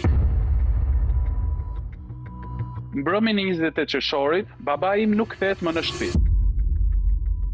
Ju drejtuam komisariatit të policisë të plazhit të Durrësit, konkretisht tek zoti Luftim Lleshi. Ai na siguronte që ka qenë gjatë kohës i koordinuar me policinë e Durrësit, me stafin e tij që janë në terren, me morgun e Durrësit, por edhe me spitalin e Durrësit. Dhe nuk rezulton askund. Ndërkohë, kur unë i kërkoja zotit Lleshi një firmë dhe një OPG për të shkuar në morgun e Tiranës, zoti Lleshi na siguronte që ai ka kërkuar atje dhe nuk ekziston asnjë person me emrin Arben Byku. Se shkon për Arben Osman. Për mosh ku gabit, shpejtëkuar ajo. Jo, Byku. Ai që është në morg është Arben Osman. Shefi ishte i sigurt që trupi babait të Klinsmanit nuk ndodhej në morgun e Tiranës, pasi këtë e kishte konfirmuar nga vetë kërkimet që ai ka bërë. Por në këtë histori, siguria më e madhe është që ai ka gënjur. Pasi hyra tek dhoma ku mbaheshin trupat e pajet, njëri nga ato trupa ishte babai im i ndjer, i cili ndodhej aty prej javësh, i ardhur i pa identifikuar nga Spitali Ushtarak në Tiranë. Çfarë kishte ndodhur Klisman? E vërteta ishte që baban time kishin përplasur tek ura e Delanit mbrëmjen e 28 qershorit. Pra të ditë që nuk u kthye në shtëpi. Po. Pavarësisht se ka patur pasoja të rënda, për këtë aksident nuk është publikuar as edhe një lajm, as edhe një kronik televizive, madje as edhe një video nga ato që qarkullojnë rëndom nëpër portale. Gjë që ngre dyshime se dikush ka dashur ta mbulojë me urgjencë aksidentin e rënd, i cili është shkaktuar nga 35 vjeçari Enjo Likmeta. Arjan Qesja, oficer i policisë gjyqësore në komisariatin e Durrësit, i cili ka bërë edhe kthyrjen në vendit të ngjarjes, sqaron se identifikimi nuk do të ishte problem në rast se stacioni i policisë së plazhit Durrës do ta njoftonte për zhdukjen e Arbenit. Kamërllojku më i madh i këtyne këtu është që pse nuk pyesin ata. Ke pyet drejtoria ata. Ora ka dalë aksident. Sepse është komunikat shkurt, që do të thallësh, akoma i pa identifikuar. Mendimi im është 100% i plazh. Ora sa ka thënë një kushë. Fare zero. Për çfarë shkaqesh, stacioni i policisë së plazhit nuk është koordinuar me institucionet e tjera për kërkimin e Arbenit? Kur nuk e ka dhënë një gjë mirë time. Dhe prandaj s'ke pas veprimin. Pse s'ke kontrollu ke morku? Pse ke shumë një kërkesë? Po ti ka unë po të flas shqip që s'u shkoi kurrë në ndonjë gjë të tillë për aksident. Se ishte marrë fesht. A bin të atë që duhet kishte bërë kërkesë ke morku? Pse se ke bërë çfarë ka ndalu? A ka ndalu njëri? S'bën fjalë, nuk është Ai që ka kryer aksidentin? Ose jo fare më miku. Të gjitha këto gënjeshtra, gjitha këto farsa, gjitha këto manipulime, jam shumë i sigurt që janë bërë që situata të mbahet sa më shumë e fshehur, që të manipulojnë provat dhe të bëjnë një akt ekspertizë me deklarata të rreme. Kjo ishte ajo që transmetuam një javë më parë. Sonte rikthehemi te kjo histori me disa fakte dhe dëshmi të reja që ngren dyshime serioze për punën e bërë nga ekspertët, të cilët kanë zbardhur shkaqet e aksidentit që solli plagosjen e më pas vdekjen e 55 vjeçarit. Por fillimisht, le t'ju njohim me rrethanat e ngjarjes që ka ndodhur në orën 23:45 të mbrëmjes së 28 qershorit 2025. Babai ka qenë duke ardhur nga drejtimi i stacionit të trenit drejt plazhit të Durrësit, ku është shtëpia jon. Ka ecur tek pjesa komisorëve që Shmajtas dhe më pas nga aty tek rrethrotullimi që ti duhet të kalosh për të kaluar në anën tjetër të plazhit të Durrësit, babai ka kaluar aty dhe babai është përplasur aty nga Enjo Likmeta, një djalë nga Durrësi, i cili pas ngjarjes ka deklaruar: Isha në Durrës dhe po shkoja tek lokali që kam në autostradë. Kam qenë duke lëvizur nga stacioni i trenit në drejtim të urës së Dajlanit, në krahun e djathtë të rrugës me një shpejtësi normale. Me makinë të tipit Range Rover Forestrat. Sa kalova rotondon, ku janë vizat e bardha të kalimit të komisorëve, pasi mund të kem bërë rreth 100 metër. Ishte errësirë dhe në moment kam parë një sihije të zezë që doli përpara mjetit që unë drejtoja. Në moment kam dëgjuar një goditje. Pas goditjes kam ndaluar makinën, dola nga mjeti dhe parë se kisha goditur një komisor, një burr rreth 50 vjeç. E kam marrë në krah, e futa në mjetin tim dhe e kam quar në spitalin e Durrësit. Përpara se të vija tek vizat e bardha, kam ndaluar mjetin, pasi po kaloni 2 këmbësor dhe nga viza deri ku ka ndodhur aksidenti, është rreth 100 metër. Unë nuk kam qenë më shumë se 40 km/h. Enjo deklaron se nuk ka qenë më shumë se 40 km/h, gjë që bie ndesh me akt ekspertizën e parë, të bërë më njëherë pas aksidentit, në të cilën thuhet se Enjo ka qenë me një shpejtësi të rendit 44.25 km/h, pra nuk ka qenë brenda limiteve të kufizimit të shpejtësisë, ndërsa këmbësori se ka kapërcyer karrexhatën tek vizat e bardha. Pra, sipas kësaj akt ekspertize, si këmbësori edhe drejtuesi i mjetit kanë qenë në shkelje të rregullave të qarkullimit. Sidoqoftë, për prokurorin, ky akt nuk ishte i plot. Prandaj, ka lëshuar një vendim për të kryer në një akti tjetër me 3 ekspertë. Alfred Hasanaj, Mark John Palaj dhe Val Diaho. Të 3 ekspertët nuk kanë një mendim. Sipas akt ekspertizës së bërë nga Alfred Hasanaj dhe Mark John Palaj, theksohet se këmbësori nuk ka kaluar te vizat e bardha, të ndodhura 90 metra nga vendi i ngjarjes, por hyn në karrexhat, duke ndërprer rrugën nga e majta në të djathtë, në kushte të errësirës së plot dhe në gjendje të dehur. Drejtuesi i mjetit nuk ka arritur ta konstatojë këmbësorin në kohë, pasi qarkullon në kushtet e errësirës. E godet atë me parakolpin e krahut të majt në afërsi të fenerit, duke e hedhur në piketën numër 3, të identifikuar si Njolle Kuqe Gjaku, ndërsa në piketën numër 6 është fiksuar një atlete e të ndjerit. E vetmja e dhënë që mund të krijojë iden mbi shpejtësinë e lëvizjes së automjetit është fakti që nuk ka dëmtim në xhamin e parë mbrojtës dhe shpejtësia në goditje vlerësohet jo më e madhe se 50 km/h. Ka ngabuar në këtë llogaritje shpejtësie, sepse se e kanë marrë pikën e mundshme të goditjes tabelën numër 3 që është njollë e gjaku, që është 90 metra nga vijat e bardha. Shpejtësia e mjetit në këtë rast, edhe me shpejtësinë që pretendojnë këta, edhe me shpejtësinë 75, mjeti ka qenë foristrat dhe kur goditet një peshë, me peshën e një trupi, dihet që ndaj ndodh kjo hedhja balistike dhe nuk mund të jetë pika e goditjes, pika ku ka rënë fiktima në këtë rast njolla e gjakut. Kurse eksperti e Valdiao thotë që veç momentit që kam pas një mbartje, 1 ose 2 sekonda që mund të jetë 40-50 metro, plus edhe 42 metro që e ka hedhur, është shumë më përpara. Konkretisht 40 metra pas vendkalimit të kombësorëve. Por para se të arrijmë te ky akt i tretë, i cili del në përfundime të ndryshme për të njëjtën ngjarje, duhet të theksojmë se akti i kryer nga Alfred Hasanaj dhe Mark John Palaj bën me përgjegjësi kombësorin. Interpretim tjetër, ekspertët e parë thonë që personi ka qenë në mes të rrugës, ashtu siç deklaron drejtuesi i mjetit. Mirë, po ky person nuk mbiu, nuk erdhi nga lart që është në mes të rrugës. Pavarësisht se është natë, dritat shikojnë një kënd të caktuar. Është detyrim për ta parë nga pika A deri në momentin e goditjes. Dhe dy ekspertët nuk e trajtojnë këtë çështje dhe nuk e thonë se ku është pozicioni i goditjes në raport me rrugën. Mësori ka kaluar jo gjysmë e rrugës, po 2/3 e rrugës. Pra goditja ka ndodhur gati në përfundim të rrugës. Përpara vendkalimit të kombësorëve, pra vizave të bardha që ndodhen pak metra më tutje, gjendet kjo tabelë e kufizimit të shpejtësisë, e cila thotë se në këtë segment automjetet nuk mund të ecën më shumë se 20 km/h. Sipas akt ekspertizës së kryer nga Eval Diaho, shpejtësia mesatare me të cilën ka qarkulluar mjeti ka qenë e rendit 74 km/h. Pra shumë e lartë se ajo që kanë dhënë ekspertët e tjerë. Gjithashtu në ekspertizë theksohet se drejtuesi i mjetit duhet të rregullojë shpejtësinë në pjesët e rrugës me fushpamje të kufizuar, në orët e natës dhe gjatë kalimit në zona të banuara. Duhet të ruajë gjithmonë kontrollin e mjetit dhe të jetë në gjendje të kryejë frenimin e menjëhershëm brenda kufive të fushpamjes dhe përpara çdo pengese të mundshme. Të gjitha këto veprime nuk janë kryer, me sa duket për shkak të shpejtësisë, thuajse 2 fishin e lejuar. Pyetja që shtrohet në këtë moment është nëse mjeti do ecte me shpejtësinë e lejuar 40, maksimumi në këtë rast, a do ndodhte aksidenti apo jo? Dhe eksperti e Verdiau ka thënë që me shpejtësinë 40 km/h aksidenti nuk do të ndodhte. Duke llogaritur kohë dhe duke i dhënë të dy përdorisëve të rrugëve mbrapsh. Pra do kishte mundësi të frenonte Pra do kishte mundësi të frenonte para se të mbrinte te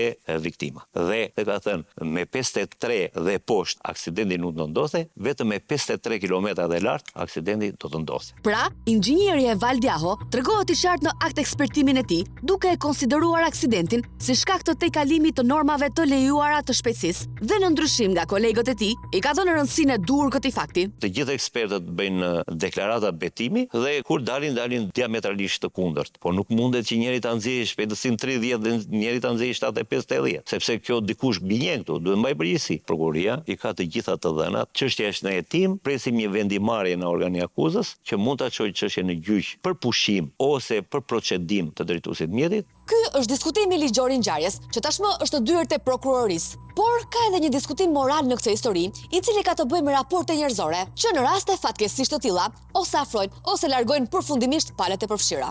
Ti ke arritur flasësh me Enjon, pra autorin e ngjarjes? Jo, absolutisht jo, vetëm me babain e tij. Ka ardhur në shtëpinë tuaj? Po. Babai i tij ka ndjekur komplet situatën, si nga ana ligjore, por edhe ndjekjen e babait tim nga Spitali Durrësit tek Ushtaraku në Tiranë. Për herë i pa identifikuar, sipas babait të Enjo Likmetës dhe OPG-s Arjan Qesja. Dhe sipas atyre, kjo ka qenë arsyeja sepse ka qenë kaq e vështirë nga ana tyre që të identifikonin baban tim dhe të na informonin ne familjarët që kishim një muaj që po kërkonim. Ndonse babai nuk shndronte asnjëherë pra mjet identifikues me vete. Familjarët e të riut që ka shkaktuar aksidentin kanë qenë të vetmit që për 3 javë i kanë qëndruar mbi kokë viktimës, por pa arritur asnjëherë të komunikojnë me familjarët e tij. A mund të kishin kërkuar më shumë? Të pyesnin vazhdimisht të policinë nëse dikush po kërkon një person të humbur. Kjo mbetet e gjitha në moralin dhe ndërgjegjen e secilit, sepse ligjërisht askush nuk e akuzon dot. Po Enjo në këtë moment që ne flasim është me arrest shtëpie? Në fakt jo, as pak. Është e martë, 16 dhjetor, dhe ne jemi përballë lokalit të familjes së Enjo Likmetës. Pa u futur akoma te lokali, kur kamerat tona janë ende të fikura, ai na afrohet me një forestrat, i cili na pyet se çfarë po bëjmë në biznesin e tij. Për fat të keq, ne nuk e kuptojmë as pak se me kë po flasim, ndaj nuk e zgjasim shumë. Po pres disa miq? Po pres disa miq. Ah, okay. Ka ndonjë problem? Jo, kjo është pjesa gjithë pronë private, përnoj. Ndjes, faleminderit. Dhe pas pak sekondash, Enjo është këtu? Qa iku? Enjo, Po, se pe me Toyota Zes. ku i fut mërna? Po, mërëna janë. Enjo, kalon shpesh këtu? Po, varet po le, ka ik me morë në funisim në gjohë. A i ka qenë vetë shtëpia këtu apo jo? Digjo, unë e kom pa vazhdimisht tu. Çdo ditë tani këtu? Po, ka shtëpia. Enjo, drejtuesi i mjetit, i përfshirë në aksidentin që solli vdekjen e 55 vjeçarit Byku, është në arresht shtëpie, por lëviz i lirë, jo vetëm rrotull banesës, por edhe për të kryer punët dhe furnizimet e lokalit në pronësi të familjes. Pasi jemi bindur që jemi në vendin e duhur dhe me personat e duhur, vendosim të hapim kartat dhe të prezantohemi. Por shpejt, kuptojmë që ky prezantimi yni vetëm sa na e ka komplikuar gjërat. Nuk është e shtëpia? Jo. Po unë enjën sapo e tash këtu me sytë e mi që kaloj këtu, prandaj po të them, dua ta takoj. E një për momentin foli me avokatin, dhe avokati ka thonë në mënyrë kategorike jo të nuk takoj. Sepse është arrest shtëpie. Atëherë pse doli te rruga? Rrugë private nga atje e fund të rrugës. Lejohet edhe këtu të dalim me makinë. Rruga është e enjës, është punë private kjo. Po unë di që është arrest shtëpie, di që duhet jetë vetëm brenda 4 mureve. Do të thënë, enjo del shpesh këtu te rruga, duke qenë se ka pronë private. Jo aq shpesh, po thjesht ka pa makina. Në fakt, siç e pam ne, por edhe sipas dëshmisë të punëtorit të lokalit, i riu sapo ka zbritur nga makina. Gjë që e vërteton faktin se ai lëviz i lirë, pavarësisht masës që i është dhënë. Si jeni? Ka ra një aksident, një rallë i madh. Edhe mos mi thosë ne jemi të qetë për këtë. Absolutisht jo. Jemi të vlujt men, jemi u bë miq me ata. Si puni jo kam çem dokumenta. Ti ke qëndruar në spital, ke shkuar. Për ditë më vlla, për ditë. Çi kur ndodhi? Po për ditë më, çdo ditë fjalon doktor va kap. Çansi ka, ti po pyet mu tani mos pyet fare. A di të pyet? Nuk ta quam njëri. Ku ke shkuar? Ku je interesuar që të identifikosh trupin? Ka si të lalesh rat, lutem shumë. Nëse jemi shumë keq. Nuk kam bën njerëzollik. Atë që duhet me bëj një njeri. Nuk është se ai çuni me la viktimën aty dhe iku. A mori në spital, i bori gjithë dhe tani, aksidenti ndodh çdo njeriu. Ku ke kërkuar për ta identifikuar? Policimi, motra. Çfarë thonin policia? Në spital. Kemi shkuar në Tiranë, që gjithë do stop një muaj në spital të interesu, të na vetë gjinof. Policia vinte aty në spital ku ke qenë ti? Pas le ku kam pa policia, unë shih policë. Po ti rrie brenda ku rrie? Po jo mos lëndë një. Të takojmë doktorët interesoheshin për ilaçe, diçka në istani çoshim se jena njerëz. Ana jo, ne kena bërë gjitha. Nuk jemi këtu as pak për të diskutuar humanizmin e këtij zotërie dhe të djalit të tij, por ama çdo kush në vend të tyre do të bënte eksaktësisht të njëjtën gjë, me qëllim që viktima e aksidentit të shpëtohej. Gjë që do të lehtësonte së tepërmi situatën ligjore të të riut, por siç e tha më sipër, kjo ka të bëjë me moralin dhe jo me ligjin. Ndërkohë, pyetjet tona në prag të këtij procesi, ku drama e një familje dhe makabriteti ndaj një individi që nuk kishte pse meritonte një vdekje të tillë, janë disa. Pse u fshe ngjarja? Pse u fshe kufoma? Pse një OPG vijoni qet punën pasi nuk ka bërë detyrën e tij, madje duke gënjur familjarët e viktimës? Pse është ende i paqartë akt ekspertimi? Pse shkaktari i aksidentit bredi lir, pavarësisht se është në arresht shtëpie? Ne nuk kërkojmë asnjë lloj hakmarrje për babain ton, vetëm drejtësi. Provat janë aty. Faktet janë aty. Mungon vetëm pashmëria dhe barazia përpara ligjit e një punëtori të thjeshtë, siç ishte Imat, përballë një biznesmeni.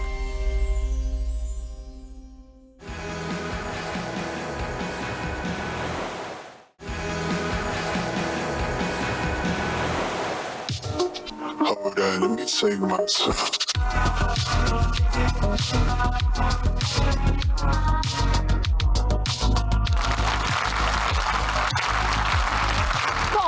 Që bujaria po zhduket totalisht si virtyt. Po unë jam as pak dakord me këtë. Mendoj që thjesht po evoluon dhe mbi të gjitha duhet dish si ta kërkosh. Për shembull, zonja në fjalë ka marrë 150 milion lek kushërirës së saj.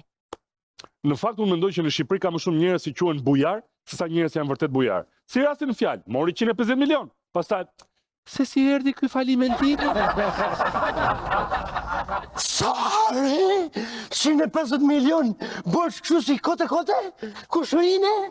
Mu kushërinim s'mja pas 150 megabajt internet? Pak 5 javë si shkoj, isha përdor një 150 litra antibiotik me atë kollën që kisha. Me thënë drejtën njerëzit zakonisht marrin borxhe se kanë një hall shëndetësor, edhe i marrin ato lekët dhe kthejnë pas një muaj. Njerëzit morin buk me hongër buk, morin bësh me hongër buk. Morin bësh. Ore, veç të buka ka po t'jë kë. Se ke gjithë emisionin buk. Ora, të haqë buk ty. Po të shim këtë ore, unë qysh sa kam njës me morë malet, S'më shtu rekti. Po s'më gjithë esëll, hajtë që i parë të mund gjithë. Njën do orë vetëm fist. Kështu është thot në Faktoreksi dhe zonjës të fjalë që kanë ndërtuar një skem të sofistikuar për të marrë një borxh të madh që nuk ka ndërmend ta kthej. Po pse kështu? Pse ta kthej? Pse ta kthej? Po çfarë ta kthej? Po të fakt ta laj si borxh, apo ta lej zhurmë. Jo. As me 90 gradë nuk e la? Jo, fare. As me të leshta? Jo, as me të lëkatë. Iku. Po tani kur i nxjerr lekët, Po kush e ka si rast? e ka piranja jon, dëgjoni mirë. Po. Lorena Resulaj. E la jetimi borgjin laje, O borgjin e ku u shuri.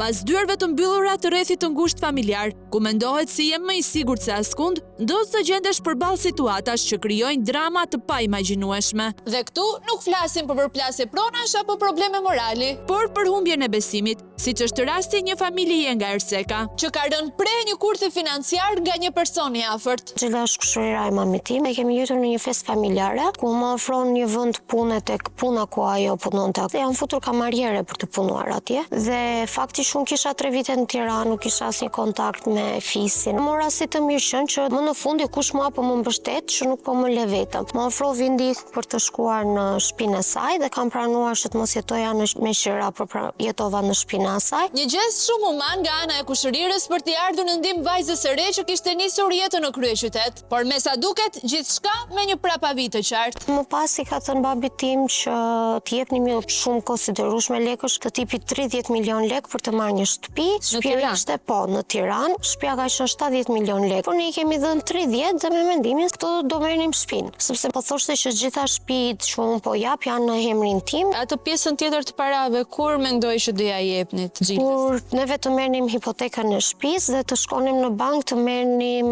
40 milion lek kredi për t'i dhënë pjesën tjetër që të formoj shumë 70 milion. Kjo shumë e konsiderueshme prej 30 milionësh, në fakt ishte vetëm një karrem për ta përfshirë familjen në një skem të madhe mashtrimi. Që sapo kishte nisur? Dokumentet ajo nuk po jepte, po thoshte që të mbaroj unë punë me hapjen time të NIPT-it, sepse kishte biznes dhe lek të hedhura në NIPT, fatura të bllokuara. Dhe kërkonte lek për ta hapur NIPT-in. Dhe tham, "Ok, po e ndihmoj." Çfarë biznesi kishte? Zyrë konsulenca. Këto para u kërkoi juve? Ne i kërkovi neve nuk kishim shumë mundësi monetare për t'i dhënë, që kështu morëm kredit. Pse u kërkoi juve dhe ju pse u treguat kaq të gatshëm që ta ndihmonit atë për problemin e saj? Fakti që po na mbante afër, që premtovi shumë, na bëri që ta besojmë atë. Kur thua na premtoi shumë, për çfarë ke fjalë? Po mua më premtovi që do më hapte zyrën një zyrë tjetër, konsulence, më premtovi që do më shkonte në një shkollë private. Vllai tim i premtovi që do e ndihmonte duke i dhënë shtëpi real estate për t'i drejtuar. Babi tim i premtovi një vend pune shumë të mirë. Gjithashtu dhe mamas time i tha që bëj një punë të thjeshtë sepse dhe unë do të ndihmoj ty me lek. Të gjithë të sistemuar me punë me lek. Çe do Amerikën me pak fjalë? Dhe gjitha këto gjëra ajo nuk i mbajti.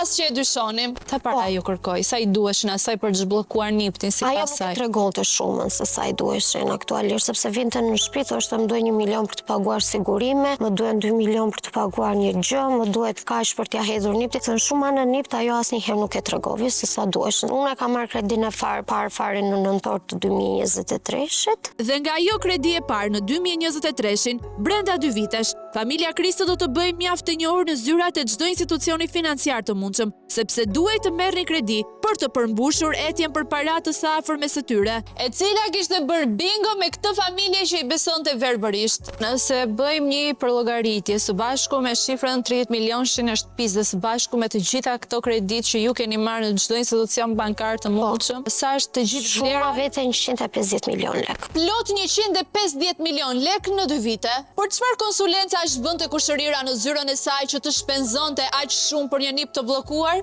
Unë e vetmja gjë që kam parë nga biznesi i saj ishte një zyrë bosh, e cila kishte vënë vetëm shkronjat, emrin e saj si konsulencë edhe kaq. Ajo zyrë nuk u hap asnjëherë ku neve mund të shkonim të punonim. Kredit që ju keni marrë në gjithë këto institucione, Gjilda ju tha se do i paguante ajo apo do i paguanit ju? Gjilda tha se do i paguante ajo. Gjilda nuk ka paguar asnjë lloj kosti në bank? Jo, që në periudhën e majit ajo nuk ka paguar as edhe një lloj gjëje. Duke çuar në në kolaps financiar këtë familje? Sepse prej 7 muajsh, Vitorella, nëna, babai dhe vëllai janë në presion të vazhdueshëm nga bankat për të kryer pagesat, duke qenë se çdo kredi është marrë në emrin e tyre. Ju pse ra dakord ta merrni të shtëpinë duke ndihmuar atë sepse fundit ishte detyrim që ajo t'ua jepte shtëpinë, përsa kjo i kishit dhënë kaparin për 30 milion lekësh. Ajo po thoshte që shtëpia është në emrin tim, hipoteka është e bllokuar dhe do pak proces kohe, por gjatë kohës, nëse juve më ndihmoni me niptin dhe për hapjen e niptit, unë do ju ndihmoj që juve të merrni shtëpi. Po ju pse vazhdoni ti besoni, ta mendonit se realisht kishte një problem me biznesin? Ajo po më bënte presion në lidhje me shtëpinë. Një strategji deri në ligësi për të mbajtur peng të vajzë 24 vjeçare, e cila po kalon periudhën më të errët të jetës së saj. E gjitha kjo falë kushërire që nuk është ndalur përpara asgjëje, me qëllim të vetëm zhvatjen. Që nëse ti nuk je plekun do të përzën nga shtëpia, ka qenë presion psikologjik i bërë si nga ana e asaj, kam kaluar një periudhë shumë të vështirë gjatë atij një viti. Unë kam tentuar të vras dhe veten nga kjo lloj situate, se është shumë më e rëndë realisht për mua, shumë një gocë 24 vjeçare, ka mbi kuriz hallet e dikujt tjetër, që s'janë fare të mijat, ku mund të isha shumë e qetë sot, e mallkoj edhe ditën që e kam njohur, po e them troç, dua ta kthej shumë herë kohën mbrapa dhe nuk e kthej dot. Të është diçka që mua do më ndjeki prej vitesh si gjë, sepse unë do ri dhe do e kujtoj. Dhe pavarësisht se ndodheshin në këtë situatë thuajse pa rrugdalje, Vitorella dhe familja e saj janë përpjekur të gjejnë vetë një zgjidhje. Në momentin që neve pam që Xhilda nuk po i paguante kredit, i kemi thënë një lloj mendimi, i tham që Xhilda, hajde shesim këtë shtëpinë dhe me të gjitha lekët e shitjes së shtëpisë të paguajmë të gjitha kredit. Por as këtu, Xhilda nuk është treguar bashkëpunuese. Ajo nuk pranovi, madje i tham që po ashtu, kaq milion lek ne ti kemi dhënë në dorë për 3 vjeçe. Po ashtu po marrim 3-4 banka ku kemi marrë kredi, ku shuma vete 40 milion lek dhe ne na jepet hipoteka e shtëpisë, ne paguajmë këto gjëra dhe ti pjesën tjetër e mbyll kur ti të kesh lekët. Ajo nuk ka pranuar. Pse, çfarë thoshte? Nuk e kam unë hipotekën për momentin, duhet të vi pronari nga Amerika. Shtëpia në emër të kujt ishte? Ishte në emër të një personi tjetër. Ju kur e mësuat këtë? E kemi mësuar në momentin kur neve në shtëpi nuk na janë paguar dritat edhe ujin, që ajo e kishte lënë pa paguar. Aty kuptuam që shtëpia nuk ishte në emrin e asaj, por ishte në emrin e dikujt tjetër. Një tjetër gënjeshtër kjo që do të pasojë edhe nga të tjera. Kur e ke pasur rastin të takosh për herë të fundit Xhildën edhe çfarë të ka thënë? Herë e fundit ka qenë para pak ditësh. Neve i tham për shtë nuk i ke paguar, ajo thotë që po pres noterin sepse kam shitur shtëpinë. Ato lek janë hedhur në bank dhe pronari që ka bler shtëpinë ka patur problemet e tij. Dhe i tham që ke kohë për sot, ke kohë për nesër, ajo nuk po sjell lek as edhe një lloj gjëje. Do të thënë sikur 1 milion të sillte dhe të thoshte që këtë 1 milion hajde të shpëtojmë nga një bank, por ajo nuk po sjell asnjë gjë. Mashtrimi me pagesat vërtetohet edhe nga këto mesazhe.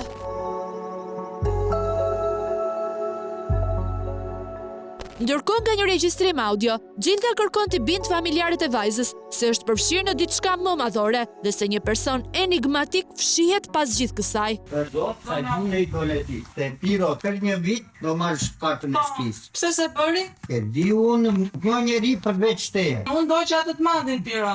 Qa më ta i madhi bëra unë?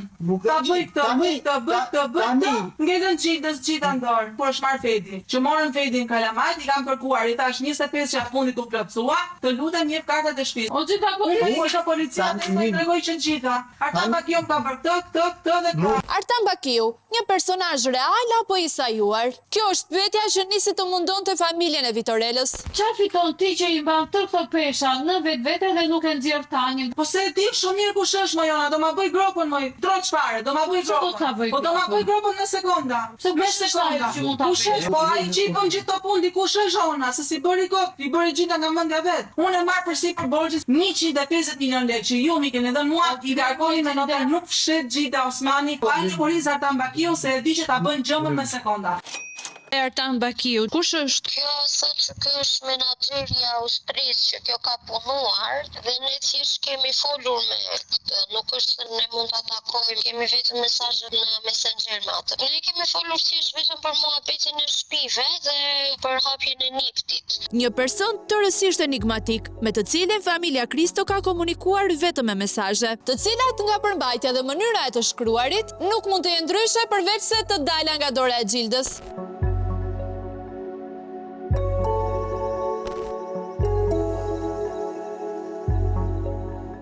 Sidoqoftë, le të mos nxitohemi. Në Shqipëri janë të regjistruar 4 persona me emrin Artan Bakiu, duke ju kërkuar ndjestre të tjerëve. Le të vijemi në kërkim të atij të vërtetit. Ndaj për këtë, na u desh të organizonim një takim mes Gjildës dhe babait të Vitorelës, zotit Piro. Tani unë nuk e kuptoj Gjilda si e ke menduar, po në mas.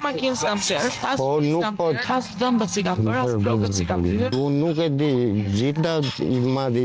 Unë për veten time unë të desën të dashur nuk ja dash njeriu tjetër. Jepi dum, fëmijët janë pasin kokën leku, unë kam marrë vetëm 15.000 lekë, sa që më ngelen në xhep, ai po çante, ta lë dhe shkollën e tërat. Po dërgom lekë ku ti gjej. Shlek të dërgoj. Pa shkollësh prapë. Dies ki zhuatur s'kan lekë. Zonja Gjilda është të përgjigjshme me kushërinë dhe ua çan halli sa herë jepet mundësia. Sa për lekët? Bashkë si do ta zgjidhim tani këtë punë se unë po jo, gjithçka unë nuk kam çfarë të gjej. Jo moj zonjo, i shkreti është Piro, jo ti shke për larg 150 milion. Bashkë me atë të madhin Artan Bakiun. Përshëndetje Gjilda, Lorena nga emisioni Piranjat. Përse nuk i shlyen detyrime ndaj familjes Kristo? Po i kam marrë detyrimet, unë nuk e mohoj që i kam marrë detyrimet, thjesht jam e bllokuar në biznes. Kam investuar, kam hapur një qendër konsulence, konsulencë biznesi. Gjitha lekët i kam investuar në biznesin tim dhe për momentin jam bllokuar. A je sigur që bet fjalë thjesht për një zyrë konsulence financiare apo është diçka më shumë në cilën ti je përfshir dhe dashje pa dashje ke përfshirë edhe familjen e tyre? Çfarë është përfshirë tjetër? Jo, është vetëm qendër konsulence, konsulencë biznesi. Ka shërbyer ndonjëherë ajo zyrë? Po sigurisht që ka shërbyer. Vitorela, po më thot zonja që zyra ka funksionuar. Dhe unë këto para thot i kam marrë për të zhbllokuar biznesin tim. Ne hapja jo, por neve nuk punuam asim ditë aty brenda, sepse ishte po mobiluar. Si është e vërtetë ata? Nuk e kuptoj se çfarë është kjo gjë që po më ndodh, të lutem. Ky është një kurth kanë kaq kohë, më ka thëritur vetëm po shumë mirë. Nëse ky është kurth, ajo që zonja ka bërë në 2 vite mund të quhet tsunami, duke përfituar nga një familje me 100 halle. Thuaj vërtet ku ka shkuar? Ku kanë shkuar parat? Ku kanë shkuar? Në niptin tim kanë shkuar, te biznesi im kanë shkuar. Përsa ko ajo zyrë nuk ka funksionuar asnjëherë, ku kanë shkuar ato parat Gjilda? Mund të çoni në prokurori. Artan Bakiu kush është? Artan Bakiu është menaxheri im. Po, dhe çfarë bën ky zotria? Pse i përmend këta gjithmonë emrin e tij?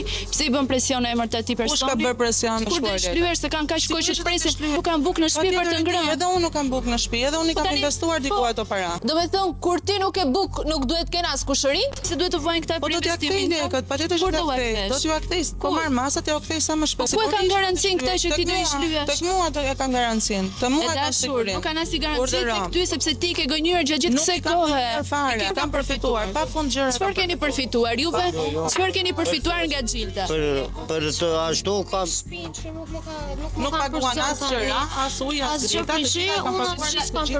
Ajo është shtëpi që ata do e blinin apo jo? Jo, nuk do ta blinin atë shtëpi. Jo, ashtu e kemi. Nuk do ta blinin atë shtëpi, po është lënë kur unë të merrja veten time, kur unë të fuqizohesha, patjetër do vinte momenti që unë do t'ju jepja banesën. Për atë shtëpi, ti pse ke thënë që ajo është shtëpia ime dhe në fund ka rezultuar që nuk është shtëpia jote në të vërtetë? Unë kam një kontratë për atë shtëpi. Kam një kontratë. Kam një kontratë me pronarjen e shtëpisë. Po pse ju ke thënë këtyre që është normal që nuk i ka shqetësuar njëri? Me gjithë ato para që Gjilda ju ka marrë, do të sigurojë që të paktën qiraja dhe dritat të paguheshin. Trego të vërtetën, ku je përfshirë, çfarë situate je futur? Shumë bukur, do vi momenti të juve e morët intervistën tuaj, do bëni kallëzimet te prokuroria. Jeta që do të shlyejë, janë të para që do shlyhen. Kjo që sapo dëgjuam, na le të kuptojmë se Vitorela dhe familja e saj nuk janë të vetmit të cilëve kjo zonjë ju detyrohet para. Sidoqoftë, pyetja është se kur do të shlyhet detyrimin ndaj tyre. Ti thua që unë jam në situatë vështirë për vete, si do i shlyesh?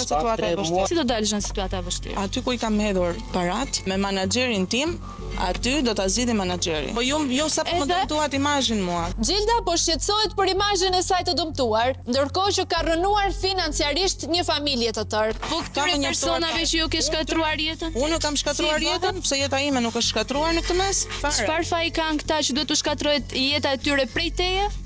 Prej meje? Po. Po sepse kanë investuar. Po jo pra se si kanë përfshirë vetëm unë. Bashkë me Artan Bakiun, kuptohet. Si ka mundësi që ti nëpër mesazhe i shkruan Vitorelës që njerëzit që do marrin kredi për mua, unë do i jap strehim falas, të gjithë ta njerëz që marrin kredi për ty i marrin të gjithë për të zhbllokuar biznesin tënd? Jo, s'kam futur shumë njerëz, unë kush e ka nënkuptuar këtë gjë? Ti e ke shkruar? Ku e kam shkruar këtë gjë? Në mesazhe me Vitorelën. Të lutem. Domethënë në njëjta skem që ke përdorur edhe me familjen Kristo. Sipas nuk është fare skem. Skema shtrimi është Gjilda, dhe ti e di shumë mirë. Nuk është fare skema. Po çfarë është pra? Nuk është pra kam investuar në biznes. Unë jam proces falimenti. Kur je në faliment, si pretendon ti shlyesh detyrimet? Do ngrihem, tani po punoj, jam në punë. Mendon se vërtet ja besojmë këto dokra që na thot gjatë gjithë kohës apo i thot sa për muhabet? Po punon diku tjetër po thua. Po gjatë kësaj kohe pse nuk u paguan as i lloj detyrimi? Po sepse s'ka marr akoma pagën, të marr 1 muaj po tani që jam në punë. Sa po të marr pagën do shlyej detyrimet ndaj Pirës, ndaj Vitorelës dhe familjarëve të tyre. 3 muaj pa punë Gjilda dhe kam lënë fëmijët, djali është pa shkollë se s'ka lekë të vejnë në shkollë. Unë e kam dërguar djalin për shkollë. Kjo dojë një vit shkollën, të ndaj një pas teje dhe s'ka marrë, paguan do shkollën se s'kam lekë. Gjilda më sill lekët. Po patjetër Kur? Më the për sot, më the për sot. Do t'i sjell, ti kam, do t'i sjell, ti kam, por asnjë afat, asnjë datë të caktuar. Prandaj mirë është të kthehemi edhe një herë tek ai i madhi, menaxheri i famshëm, që sipas Gjildës ka bërë lëmsh gjithë situatën. Ndoshta ai na jep një zgjidhje më të shpejtë. Ky personi Artan Bakiu ekziston si person apo nuk ekziston fare? Po sigurisht që ekziston, çfarë kam sajuar unë? Përse e kam sajuar unë? Folur kur me të, kanë shkruar vetëm po, nuk e di. Folur vetëm me mesazhe. Është jashtë shtetit katër, edhe kur sa po vjen që tha në periudhën e gushtit dhe shtatorit, do vi këtu katër, nuk na takovi fare. Si ka mundsi ky Artani shkruan njësoj si ty? Njësoj si mua. Njësoj si ty, në çdo po identik. Mesazhet janë njësoj identik. Njësoj identik se mua, është pikë e imja. Nëse ky person ekziston vërtet, na e trego tani, të lutem. Po si ta tregoj tani, ku të lidhem unë me atë tani? Unë i bie në telefon dhe nuk më përgjigjet. Nuk më përgjigjet të dashur. Nuk krijuar gjithë të marrëdhënie biznesi me këtë person. Si e ke krijuar, po kështu, në distancë pa përgjigje. Si në distancë. O Gjilda, unë s'bëj lëra fjalë se e kupton shumë mirë pyetjen. Pam folur, unë jam takuar. Kush të thotë ty që s'e kam? Po pra merre tani se ti po thua se tani dhe nuk më përgjigjet, e marr unë. Edhe unë kam lënë punë, kam 3 muaj pa punë. Nuk po më përgjigjet të dashur.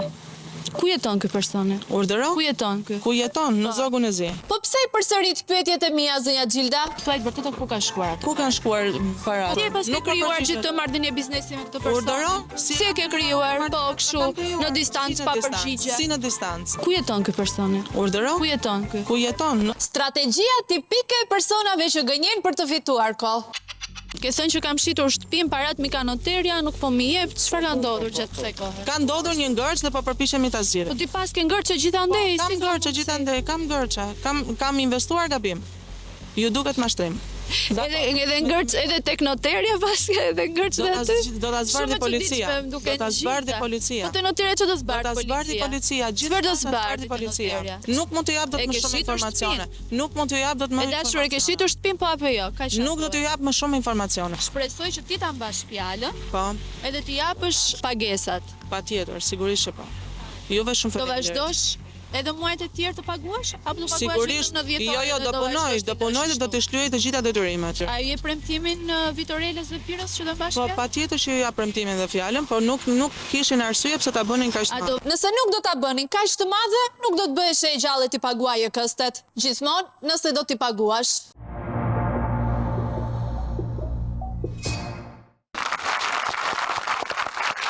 Dhe fishon italianët fatkeqësisht kemi arritur në fund të emisionit për sot. Jo. Të njerëzit s'kan punë me ongër, ju i shitet folin e?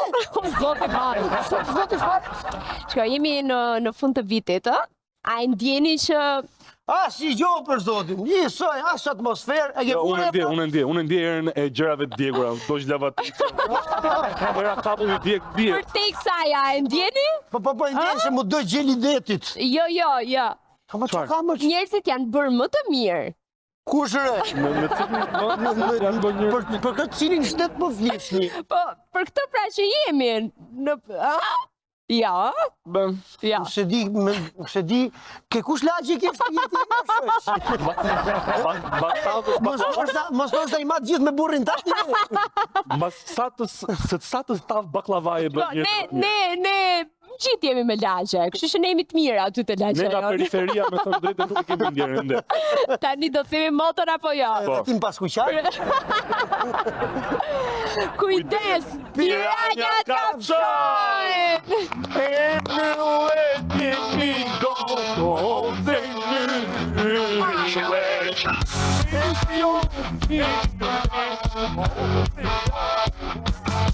Kalla jugu në ri, me të rënjë e rësirë, në përfusha, në përkodra, për shëlenjë e kërsirë. Pra burra, haj pini, orë qast, për që kallim në të herët, a thesë e I rast. Hani pini dhe rëmbeni, pushti qepën, pushti arka, të paprek ju qeti dreka, milioner ju surita.